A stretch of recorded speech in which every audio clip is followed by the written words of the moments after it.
Hello welcome all, स्वागत है आपका पीडब्ल्यू यूपीएससी वाला में। मैं डॉक्टर मोहम्मद जिया और आज आधुनिक भारत के इतिहास का एक महत्वपूर्ण अध्याय, इसलिए क्योंकि आज हम बात करने वाले हैं उन राजनीतिक पार्टियों की, उन राजनीतिक संस्थाओं की जिनका गठन कांग्रेस के पूर्व हुआ। अब यहाँ पे दो चीज़ें हमको समझनी है। इससे पहले के वीडियोस आप देख चुके हैं। ये एक मॉडर्न हिस्ट्री का, आधुनिक भारत के इतिहास का एक इम्पॉर्टेंट महत्वपूर्ण चैप्टर है, क्योंकि इससे क्वेश्चंस आ जाते हैं, इससे सवाल जो है आपको बिल्कुल एग्जाम में दिखते हैं। क्योंकि हर कोई कांग्रेस पढ़ के जाता है और उसके पहले के जितने, उसके अलावा जो राजनीतिक पार्टियां थी, खासतौर पर उसके बनने से पहले उनका महत्व जो है एग्ज़ाम के हिसाब से बहुत ज़्यादा बढ़ जाता है। अब सवाल यह है कि एक राजनीतिक दल होता क्या है और क्यों अचानक से हम देखते हैं कि 19वीं शताब्दी में एक छोटे बड़े बहुत सारे जो है राजनीतिक दल भारत में अंग्रेज़ों के ख़िलाफ़ ख़ास तौर पे दो मकसद जो थे उसको वो पूरा करने के लिए बनना शुरू होते हैं, लोग एक साथ आना शुरू होते हैं। क्योंकि जब हम किसी राजनीतिक दल की बात करते हैं, जब हम ये कहते हैं कि एक राजनीतिक दल किस का जो मुख्य उद्देश्य है वो यही होता है कि उन सब में एक तो एक विचारों की समानता होती है। विचारों की समानता से मतलब ये है कि उन सब का आपस में कुछ एक उद्देश्य है, उन सब की विचारधारा एक है और वो एक ही मकसद को, एक ही उनका जो अंतिम उद्देश्य होता है वो एक होता है। जैसे यहाँ पर हम देखेंगे तो अभी आज़ादी की बात कोई नहीं कर रहा था, अभी स्वतंत्रता की बात कोई नहीं कर रहा था। स्वतंत्रता की बात तो कांग्रेस ने भी बहुत आगे जाके की, उसमें भी पूर्ण स्वराज तो 1930 के आसपास हमको एक उसमें दिखता है कि जिसको कांग्रेस अपने अधिवेशनों में लेके आती है। लेकिन यहाँ पर मुख्य तौर पे, क्योंकि अगर आप 19वीं शताब्दी के भारत को देखें तो शिक्षा प्रणाली की शुरुआत हो चुकी थी। 1935 में अंग्रेजी माध्यम से शिक्षा प्रणाली की शुरुआत होती है और फिर हम 1835 में और 1850 के दशक में हम देखते हैं कि बहुत सारे विश्वविद्यालय भारत में आते हैं, चाहे दिल्ली विश्वविद्यालय हो, इलाहाबाद विश्वविद्यालय हो, बॉम्बे हो, मद्रास हो, तो ऐसे बहुत से विश्वविद्यालय आते हैं। अब जब ये 1850 के आसपास और पश्चिमी शिक्षा के आने के बाद हुआ क्या, जो भारत का शिक्षित वर्ग था वो धीरे धीरे उभरने लगता है। शुरुआत में तो उसे ये लगता है कि ये जो अंग्रेज़ हमें शिक्षा दे रहे हैं, ये जो अंग्रेज़ हमारे लिए शिक्षा प्रणाली की पूरी व्यवस्था बना रहे हैं, वो हमें आधुनिकता की तरफ ले जा रहे हैं, वो हमें उसी तर्ज पे जो है वो हमारा विकास करेंगे जैसा उन्होंने यूरोप में किया। और यही एक बहुत बड़ा कारण रहा कि 1857 की क्रांति में जो भारत का शिक्षित वर्ग था, जो मध्यम वर्गीय शिक्षित वर्ग था, उसने इस पूरे आंदोलन में या इस पूरी क्रांति में, 1857 की क्रांति में, उसने तटस्थ रहने का बल्कि वो क्रांतिकारियों के साथ नहीं था। जो शिक्षित मध्यम वर्ग था वो क्रांतिकारियों के साथ नहीं था। उसकी वजह उन्होंने ये कही कि उनका ये मानना था कि ये क्रांतिकारी या ये जो लोग अंग्रेज़ों के खिलाफ लड़ रहे हैं, ये वापस उसी रूढ़िवादी समाज की तरफ हमें ले जाएंगे जिससे हम निकलना चाह रहे हैं। उनसे बेहतर अंग्रेज़ हैं जो कि हमारे शिक्षा की बात कर रहे हैं, वो हमें आधुनिक वो हमें पश्चिमी विज्ञान के बारे में बता रहे हैं। तो उनको ये लगता था कि ये जो लोग हैं ये प्रोग्रेसिव हैं, ये प्रगतिशील हैं, ये आगे लेके जाएंगे। लेकिन दो चीज़ें हुई, चाहे आप 1858 का जो कानून है उसको देखें या 1861 का कानून देखें, दोनों जो कानून थे वो अपने आप में एक तरीके से निराशा लेके आए उन भारतीयों के लिए, इस शिक्षित मध्यम वर्ग के लिए जिसको, जो अंग्रेज़ों की तरफ और इस अंग्रेज़ी प्रणाली की तरफ बहुत ज़्यादा जो है विश्वास के साथ देख रहा था, बहुत ज़्यादा उम्मीदों के साथ देख रहा था कि ये हमारा भला करेंगे। ऐसा उन्होंने कुछ नहीं किया। दूसरी चीज़, जब एक स्टेज अब होती है कि अब ये जो शिक्षित मध्यम शिक्षित वर्ग है उसमें भी एक जो है एक तबका ऐसा था जिसको ये लगता था कि हमारे पास पैसा है। उसमें जो धनाढ्य वर्ग था उसने ये सोचा कि हम भारत में शिक्षा नहीं लेंगे, हम शिक्षा वहीं जाके क्यों न लें। तो एक बहुत एक तरीके से एक प्रचलन सा हो गया कि जो धनाढ्य वर्ग होता था वो पश्चिम में जाके शिक्षा लेता था। जब वो पश्चिम में गया, इंग्लैंड गया, यूरोप गया, वहाँ पे उसने शिक्षा प्राप्त की, तब उसको ये एहसास हुआ कि ये तो हमारा शोषण कर रहे हैं। चाहे वो दादा भाई नारोजी का जो आर्थिक शोषण की बात उन्होंने कही, या जो राजनीतिक शोषण भी हो रहा था, वहीं पर जाके हमें उपनिवेशवाद समझ में आया, वहाँ पर जाके हमें फ्रांसीसी क्रांति समझ में आई, वहाँ पर जाके हमें अमेरिकी क्रांति समझ में आई। और फिर इन लोगों को ये एहसास हुआ कि अगर अपनी बात इस सरकार के सामने रखनी है तो हमें संगठित होना पड़ेगा। अगर अपनी बात को सही मायने में, सही तरीके से, एक लीगल कह लीजिए, वैधानिक कह लीजिए, या एक सही रास्ते से इस सरकार के सामने या इस हुकूमत के सामने रखना है, तो हमें सबसे पहले संगठित होना पड़ेगा। पहली चीज। दूसरी चीज, क्योंकि ये जो राजनीतिक चेतना थी ये बहुत कम लोगों में थी, ये सिर्फ उस वर्ग तक सीमित थी जो पश्चिमी शिक्षा प्राप्त करके आया था। और वो कौन था? वो धनाढ्य वर्ग था। लेकिन जो असल शोषित था वो तो भारत का किसान, गरीब, मजदूर ये था। अब आवश्यकता ये थी कि जो बाकी भारत में जो मध्यम वर्ग शिक्षा ले रहा था, और जो निचला तबका था, और जो मजदूर थे, जो किसान थे, और जो बाकी समाज के लोग थे, उनको अब इस राजनीतिक चेतना, उनके अंदर इस राजनीतिक चेतना को अब जगाना है। तो यहां पर आप जितने भी चाहे, और यदि आप शुरुआती दिनों में देखें, जिसे हम कांग्रेस का नरम दल और गरम दल वाली जो शुरुआत की प्रारंभिक, यदि आप कांग्रेस के 20 साल देखें, तो कांग्रेस भी आज़ादी की बात नहीं कर रही थी।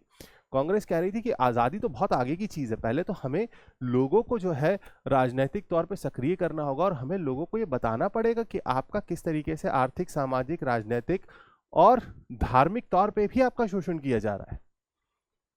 तो ये आज़ादी, ये स्वतंत्रता, ये पूर्ण स्वराज की बात तो बहुत आगे जाके आएगी। अभी आवश्यकता किसकी थी? लोगों के अंदर, आम नागरिक के अंदर, आम भारतीय के अंदर अव्वल तो वो राष्ट्रवाद को जगाना, और उस राष्ट्रवाद के लिए सबसे पहले जरूरी था कि एक राजनीतिक चेतना को जगाना।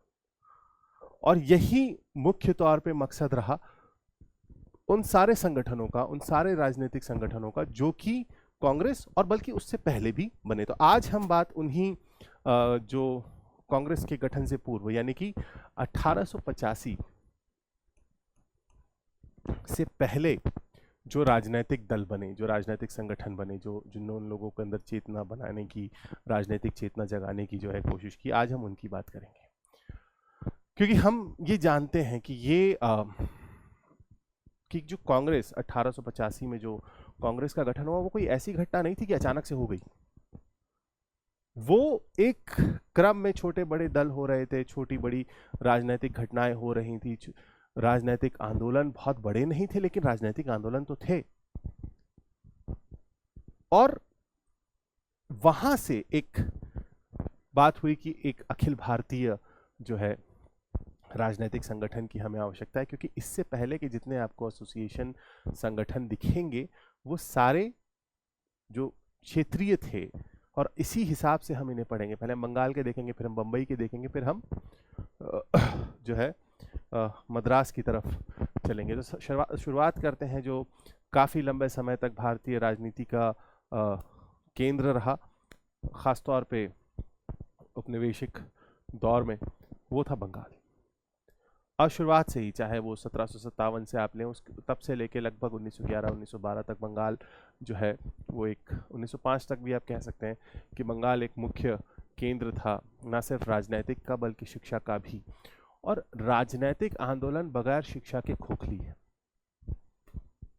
वो राजनीतिक दल है ही नहीं जिसमें शिक्षाविद ना हो। आप, क्योंकि राजनीति क्या है? राजनीति आंदोलन है, राजनीति इनकलाब है। आप एक व्यक्ति जो सड़क पर रिक्शा चला रहा है, उससे आप इनकलाब की उम्मीद नहीं कर सकते। और हमेशा याद रखिएगा, ये जो विश्वविद्यालय हैं, ये जो महाविद्यालय हैं, ये जो शिक्षा के केंद्र हैं, यही हमेशा से इन राजनीतिक आंदोलनों का जो है जन्मस्थल रहे। क्योंकि यहाँ सवाल पूछने की आज़ादी होती है, यहाँ सवाल पूछना सिखाया जाता है। आप किसी भी समय पे देखिए, जब भी कोई तानाशाही की सरकार आई दुनिया में कभी भी, पूरे इतिहास में आप देखिए, जब भी कोई तानाशाही वाली सरकार आएगी, उसने सबसे पहले अगर कोई काम किया तो वो विश्वविद्यालयों पर, वो शिक्षा केंद्रों पर जो है उसने हमला किया, उनकी उस आजादी को रोका जिससे वो उनके खिलाफ आवाज उठा सकते थे, या इन शिक्षा केंद्र थे, ये जो राजनीतिक, ये जो विश्वविद्यालय थे, जो शिक्षा के केंद्र थे, इनको अपने पूर्ण नियंत्रण में इन्होंने रखा, जिससे कि उनके खिलाफ आवाज ना उठे। आप भारत का इतिहास देखिए, आप मोहम्मद बिन बख्तियार खिलजी को देखेंगे तो उसने आके विक्रमशिला और नालंदा विश्वविद्यालय को जो है, क्यों, उसका क्या जा रहा था, वहां सोना गड़ा हुआ था? नहीं, उन्हें पता था कि आवाज यहीं से उठेगी। शिक्षा में वो ताकत है कि वो आवाज उठा सकती है। भले ही जो भीड़ है वो आम आदमी की होगी, लेकिन याद रखिएगा, उस भीड़ का जो लीडर होगा, उस भीड़ का जो नेता होगा, वो हमेशा एक शिक्षित वर्ग होगा। ये शिक्षित वर्ग की जिम्मेदारी है। भारत में भी पूर्ण स्वराज की बात तब हुई जब शिक्षा जो है आम भारतीयों में काफी हद, पूर्णता तो नहीं आई लेकिन काफी हद तक आ गई। पहले दिन खड़े होके यहाँ पर 1885 में दादा भाई नारोजी ने नहीं कहा पूर्ण स्वराज, दादा भाई नारोजी ने कहा आर्थिक शोषण, राजनीतिक शोषण।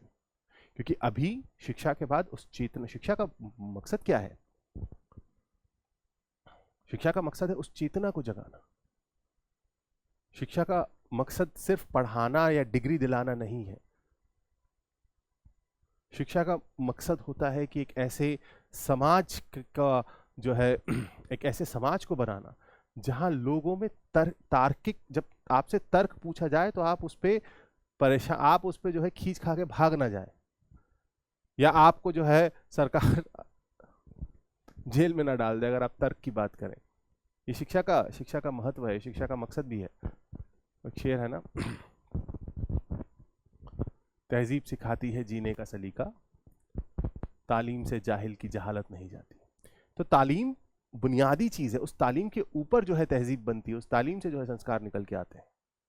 तालीम ले ली तो तालीम तो बहुत लोगों ने ले ली, लेकिन उसके बाद क्या हुआ, उस तालीम को अप्लाई कैसे किया, उस तालीम का, उस शिक्षा का आपने क्या प्रयोग किया, जब तक वो आपके व्यवहारिक ज्ञान, या जिसको हम व्यवहारिक शिक्षा बोलते हैं, जब तक आपने वो प्राप्त नहीं की, कोई मतलब नहीं। डिग्री लेने से क्या फर्क पड़ रहा है? डिग्री तो बहुतों के पास है, और ऐसे ऐसे कोर्सेज में डिग्री है कि क्या बात। लेकिन यदि उनके पास व्यवहार नहीं, पढ़ना लिखना किसी काम का नहीं। लेकिन पढ़ना लिखना या तालीम जो हुई वो बुनियादी हुई, उसके बाद आगे की बात होगी।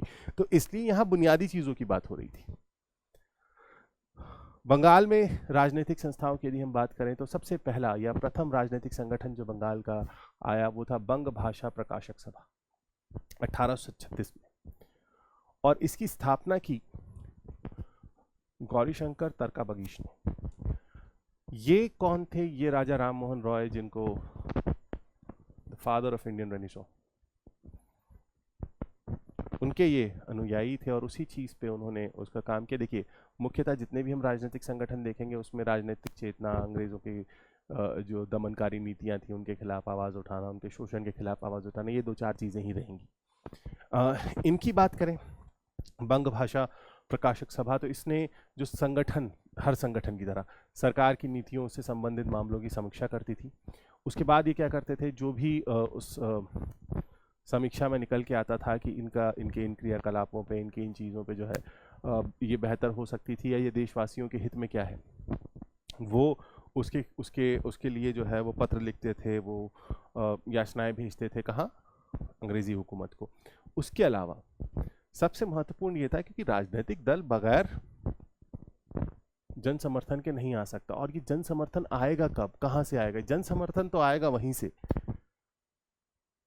उस जनता से। लेकिन उस जनता को भी इस चीज पे ये एहसास दिलाना कि तुम जो समर्थन कर रहे हो, जो तुम जन समर्थन की बात, जो हम जिस चीज के लिए बात कर रहे हैं वो हम आपके लिए बात कर रहे हैं, उसके लिए उनको ये समझाना, मतलब उनको राजनैतिक अधिकारों के प्रति और उनकी राजनीतिक चेतना को जगाना, यही मुख्य उद्देश्य। और यहाँ पर भी ये यही कर रहे थे कि यहाँ पर ये जो देशवासी थे उनको उनके राजनीतिक अधिकारों के प्रति जो है जागरूक बनाना, यही इस बंग भाषा प्रकाशक सभा का जो है मुख्य उद्देश्य था।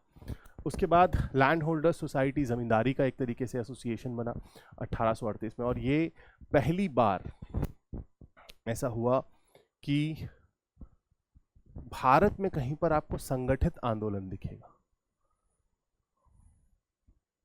संगठित आंदोलन की शुरुआत जो है वो यहाँ से होती है। इसकी जो शुरुआत थी या इसकी स्थापना जो थी वो बंगाल के बड़े जमींदार द्वारकानाथ टैगोर, राजा राधाकांत देव, राजा काली कृष्ण ठाकुर और जो बड़े जमींदार थे, मतलब मुख्यतः जो है इसका उद्देश्य जो था वो सिर्फ जमींदारों के हितों को समर्पित था, क्योंकि 1838 आते आते तक राजे महाराजे तो खत्म हो गए, मुगल तो जो है वो पेंशन पे पल रहे थे, वो भी नहीं मिल रही थी, बाकी कोई ऐसा बचा नहीं। और अब अंग्रेजों को ये दिखा कि जमींदारी व्यवस्था के कारण, जो जमींदारी व्यवस्था वो लेके आए थे 1793 में लॉर्ड कॉर्नवालिस वाली, उसमें देखा कि उसका अब प्रभाव दिखने लगा, क्योंकि जमींदार जो है वो खेतों पर ध्यान नहीं दे रहे थे, उपज उत्पादन कम था, जिसके कारण जो कीमतें थी वो बहुत ज़्यादा बढ़ी हुई थी। और अंग्रेज़ों को दिक्कत ये होने लगी कि इन बढ़ी हुई कीमतों का फ़ायदा अंग्रेज़ों को नहीं मिल रहा था, वो बढ़ी हुई कीमतों का फ़ायदा ज़मींदार उठा रहे थे, तो इसलिए भी ज़मींदारों के पीछे पड़े हुए थे। तो यहाँ पर पहली बार एक संगठित तौर पे जो है एक आंदोलन या एक राजनीतिक दल या एक राजनीतिक सोसाइटी की जो है एक शुरुआत होती है, जहाँ पर ज़मींदार इकट्ठा होते हैं ताकि वो अपनी जो भी उनकी इश्यूज़ हैं, जो भी उनकी राजनीतिक समस्याएं हैं, उनका निराकरण किया जा सके। उसके बाद बंगाल ब्रिटिश इंडिया सोसाइटी 1843 में, ये बिल्कुल विपरीत थी जो लैंड होल्डर्स एसोसिएशन था उसके, क्योंकि यहाँ पर ये जो बात कर रहे थे ये सिर्फ किसी वर्ग विशेष की बात नहीं कर रहे थे, ये सबकी बात कर रहे थे। इन्होंने कहा कि हम देश के हर वर्ग की बात करेंगे, सबके कल्याण के लिए ब्रिटिश जो प्रशासन है उसके सामने उनके अधिकारों की बात करेंगे। और जॉर्ज थॉमसन, तो एओ ह्यूम पहला नहीं था, उससे पहले भी जो है बहुत सारे ऐसे ब्रिटिश सिविल सर्वेंट थे जिन्होंने भारत में जो है लोगों को जागरूक करने के लिए, उनके अधिकारों के लिए काम किया। इसके सचिव जो है वो प्यारी चंद्र मित्र थे। इसका उद्देश्य क्या था?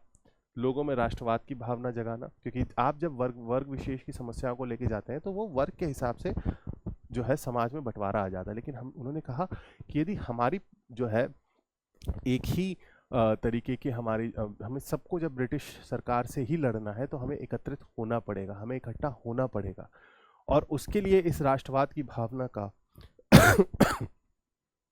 एक्सक्यूज मी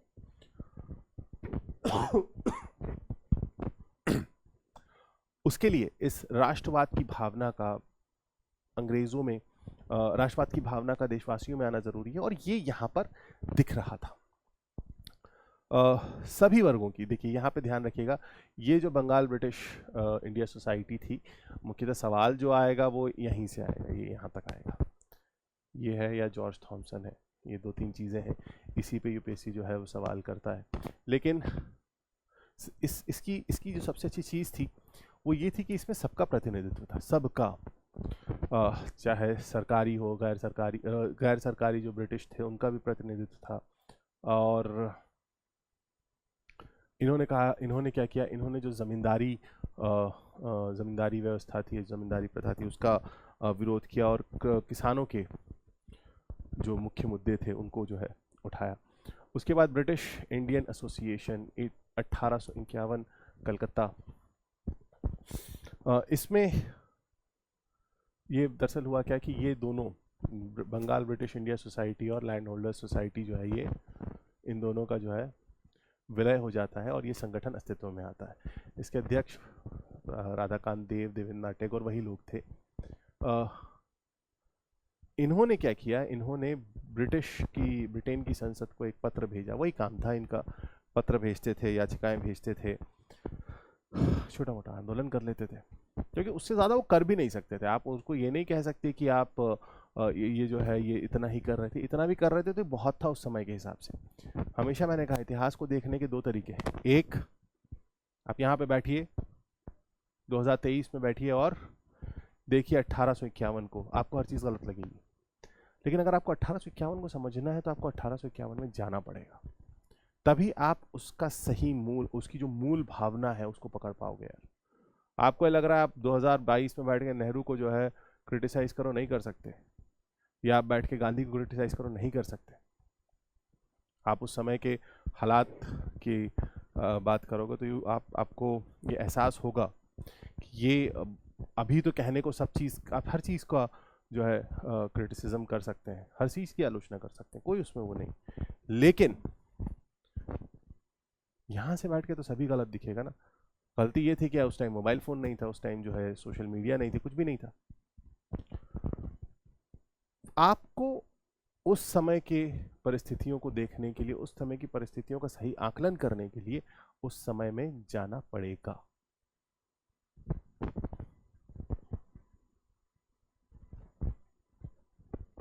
उस समय में जाना पड़ेगा।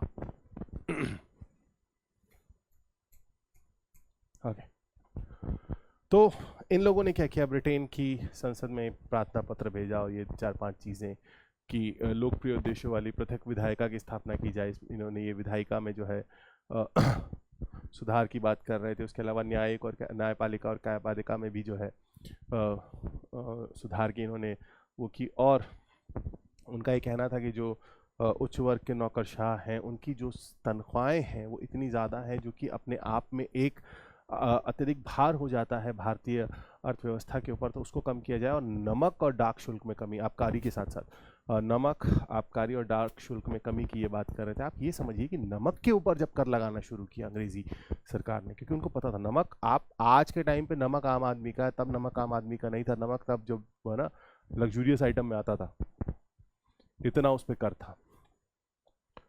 और इसका जो है थोड़ा सा आपको दिखेगा कब, जब गवर्नर जनरल की विधायी परिषद में क्या हुआ, 6 नए सदस्यों को मनोनीत करने का प्रावधान किया गया। मतलब इन चीज़ों का अब धीरे धीरे प्रभाव दिख रहा था कि क्यों, क्योंकि ये उसी वो आयरलैंड में, फ्रांस में, अमेरिका में जिस तरीके के आंदोलन हो रहे थे, जिस तरीके की तरीकों को यूज़ किया जा रहा था, ये भी उन्हीं प्रक्रियाओं को का जो है पालन कर रहे थे। ये थे देवेंद्रनाथ टैगोर और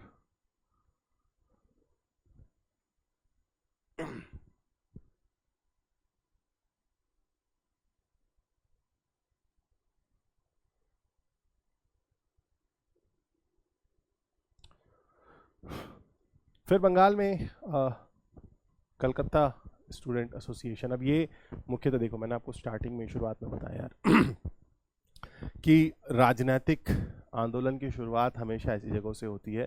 तो यहाँ पर छात्रों में राष्ट्रवादी भावना के प्रसार और उसमें राजनीतिक जागरूकता लाने के लिए आनंद मोहन बोस ने इसकी शुरुआत की। आनंद मोहन बोस और सुरेंद्र नाथ बनर्जी, ये उस समय के मुख्य राजनीतिक व्यक्तियों में से थे। फिर शिशिर कुमार घोष ने शुरुआत की 1875 में ही इंडियन लीग की, और इसमें भी वही राष्ट्रवादी भावना को जगाना और राजनीतिक शिक्षा को प्रोत्साहित करना। इसी इंडियन लीग को टेम्पल लीग भी कहा जाता है, ध्यान रखिएगा। इसी इसके मुख्य स्थापन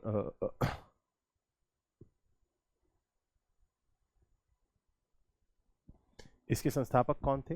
इसके संस्थापक थे शिशिर कुमार घोष। फिर इंडियन एसोसिएशन 1876, वही कलकत्ता स्टूडेंट्स की जिन्होंने शुरुआत की, उन्होंने ही, सुरेंद्र नाथ बनर्जी और आनंद मोहन बोस ने भी इसी संस्था को, इसी सोसाइटी को आप कह सकते हैं, इसी एसोसिएशन को आप कह सकते हैं कि भारतीय राष्ट्रीय कांग्रेस का जो पूर्वागमी है वो यही था। यहीं से जो है भारतीय राष्ट्रीय कांग्रेस का जो है आपको आइडिया मिलेगा। इसे इंडियन एसोसिएशन ऑफ कलकत्ता व इंडियन नेशनल एसोसिएशन के नाम से भी जाना जाता है। 2 मुख्य उद्देश्य थे इनके। पहला, जो राजनीतिक व्यवस्था थी, जो तत्कालिक राजनीतिक व्यवस्था थी, उसके संदर्भ में सशक्त जनमत तैयार करना, मतलब लोगों को राजनीतिक तौर पर जागरूक करना, और इसी राजनीतिक जागरूकता से राष्ट्रवाद को जोड़ना, इसी राजनीतिक जागरूकता से राष्ट्रवाद को आगे बढ़ाना, ये इनका मुख्य उद्देश्य था। उसके अलावा उस समय तक जो सिविल सेवा परीक्षा में जो अभ्यर्थियों की आयु जो थी वो 21 वर्ष से घटाकर 19 वर्ष कर दी गई थी, इसका भी ये विरोध कर रहे थे। सुरेंद्रनाथ बनर्जी ये थे वो लोग। अब देखिए यहाँ पर इनके पहनावे से दिख रहा है कि ये उस समय के जो धनाढ्य लोग, और ये थे, उसमें कोई मतलब इस शुरुआती राजनीतिक आंदोलन जो है वो ऐसे नहीं आया, वो जो समय के धनाढ्य लोग थे वो लेके आए, क्योंकि उनके पास शिक्षा लेने वो पश्चिम जा सकते थे, इसलिए वो गए। फिर दूसरा जो बड़ा राजनीतिक केंद्र बना, दूसरा जो बड़ा राजनीतिक आंदोलन का केंद्र बना वो था बम्बई। और बम्बई में अगर हम राजनीतिक संस्थाओं की बात करें तो बॉम्बे एसोसिएशन 1852, इसका जो है इसकी स्थापना जो है वो जगन्नाथ शंकर सेठ द्वारा की गई। और फिर वही चीज़, भेदभावपूर्ण सरकारी नियमों के विरुद्ध सरकार को सुझाव देना तथा जो सरकार की जो बुराइयां थी उसकी बुराई करना, आवाज़ उठाना। फिर पूना सार्वजनिक सभा, एमजी रानाडे, महादेव गोविंद रानाडे, इन्होंने इसकी शुरुआत की। इनके जो भी इसका भी उद्देश्य वही था कि सरकार के और जनता के मध्य, क्योंकि जनता की बहुत सी ऐसी विषय थे, जो जनता की ऐसी बहुत सी समस्याएं थी जो सरकार तक पहुंचनी चाहिए थी, और सरकार में ऐसे लोग बैठे थे कुछ जो इन समस्याओं का निराकरण कर सकते थे। लेकिन दिक्कत ये थी कि इनको जोड़ता कौन, इन जनता की समस्याओं को और सरकार को जोड़ने के लिए कोई ना कोई तो ऐसा चाहिए था जो जनता की तरफ से सरकार के सामने बैठ के उनसे बात करे। वो काम ये राजनीतिक जो है वो संस्थाएं जो है वो कर रही थी। इसमें जो है चिपलुंकर ने, गणेश वासुदेव जोशी ने, श्रीनिवास राव ने, इन लोगों ने एक महत्वपूर्ण भूमिका निभाई। लेकिन इसके जो मुख्य संस्थापक थे वो थे पूना सार्वजनिक सभा के एमजी रानाडे, महादेव गोविंद रानाडे। फिर बात करते हैं बॉम्बे प्रेसिडेंसी एसोसिएशन। बॉम्बे की त्रिमूर्ति कहलाती थी ये, फिरोज शाह मेहता, केटी तेलंग और बदरुद्दीन तैयब जी, इन्होंने इसकी स्थापना की। उस समय मतलब फिरोज शाह मेहता का जो है कहें तो सिक्का चलता था बम्बई में, और वही मुख्य उद्देश्य, सबके मुख्य उद्देश्य वही थे, आम लोगों को राजनीतिक अधिकारों के प्रति जागरूक बनाना, प्रशासन में सुधार करना, भारतीय प्रशासन और ब्रिटिश संसद के सामने जो है जो भी कहना चाहिए कि समस्याएं हैं उनको संसद तक पहुंचाना, ब्रिटिश संसद तक पहुंचाना। क्योंकि अब 1858 के कानून के बाद क्या हुआ, कंपनी का तो काम खत्म हो गया। अब भारत के लिए कौन जो है जिम्मेदार था? भारत के लिए जिम्मेदार थे ब्रिटेन की संसद, भारत के लिए जिम्मेदार थी ब्रिटेन की संसद। और 1885 में इसी ने पहला जो अधिवेशन था कांग्रेस का, उसकी मेज़बानी इसी ने की थी। इसी बॉम्बे प्रेसिडेंसी एसोसिएशन ने भारतीय राष्ट्रीय कांग्रेस की पहली जो है मेज़बानी की थी। ये थी वो त्रिमूर्ति, बदरुद्दीन तैयब जी, फिरोज शाह मेहता और काशीनाथ त्र्यंबक तेलंग। उसके बाद दक्षिण की तरफ चलते हैं, मद्रास की तरफ, क्योंकि यहाँ पर भी ब्रिटिश प्रेसिडेंसी टाउन था, वहाँ पर भी ब्रिटिश जो है लेफ्टिनेंट गवर्नर बैठा हुआ था। तो शुरुआत करते हैं बंगाल नेटिव एसोसिएशन 1852 में। ये देखिए सारे 1835 के बाद के हैं। ये क्यों बात की? राजा राम मोहन रॉय के अनुयायी ने शुरुआत की, वो ठीक है। उसके बाद आप देखोगे सब, जब तक हमको उस पश्चिमी देशों या पश्चिमी शिक्षा से जब तक हमारा तारुफ नहीं हुआ था, तब तक ये मुमकिन नहीं था। ये उसके बाद हुआ। बंगाल में जो ब्रिटिश इंडियन एसोसिएशन था उसकी शाखा के रूप में इसकी स्थापना हुई। बाद में इसी का नाम बदलकर जो है क्या कर दिया गया, मद्रास नेटिव एसोसिएशन कर दिया गया। CY मुदलियार इसके अध्यक्ष थे और V रामानुजाचारी इसके सचिव थे। इसकी शुरुआत मुख्यतः जो है वो गुजुरू लक्ष्मी नरसू चेट्टी ने की थी। तो इन्होंने इस संस्था को एक तरीके से जो ब्रिटिश इंडियन एसोसिएशन था बंगाल में, उसकी शाखा के तौर पे किया। बाद में जो है ये मद्रास नेटिव एसोसिएशन के तौर पे जाना गया। फिर राघवचारी सुब्रमण्यम और आनंद चार्लू का मद्रास महाजन सभा। कांग्रेस की स्थापना से ठीक 1 साल पहले जो है इसकी स्थापना होती है। और यहाँ पर अगर इस उसकी बात करें तो इनका भी जो मुख्य उद्देश्य था वो, अब देखो ये 1884 है, 1884। अब यहाँ पर भारतीयों के प्रतिनिधित्व को बढ़ावा देना है।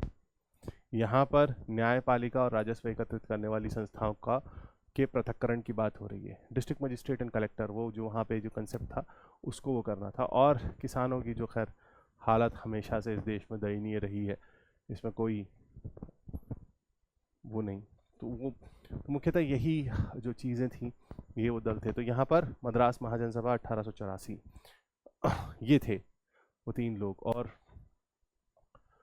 किसानों और महाजनों के बीच जो संघर्ष था उसको रोकना जो है इनका प्रमुख उद्देश्य था।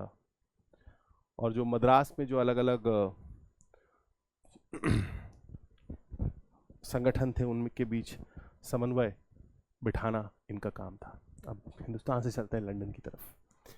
इंग्लैंड के अंदर भी ऐसी आवाज़ें उठने लगीं जो कि भारत के या भारतीयों के शोषण को अंग्रेज़ों के सामने रख रही थी। और इन सब आवाज़ों में सबसे मुखर आवाज़ थी दादा भाई नारोजी की।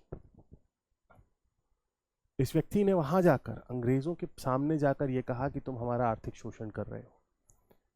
आप के अफसर, आपके मंत्री, आपके राजनेता जो यहाँ एक आलीशान जीवन जी रहे हैं, वो भारत के किसानों के खून के ऊपर जी रहे हैं।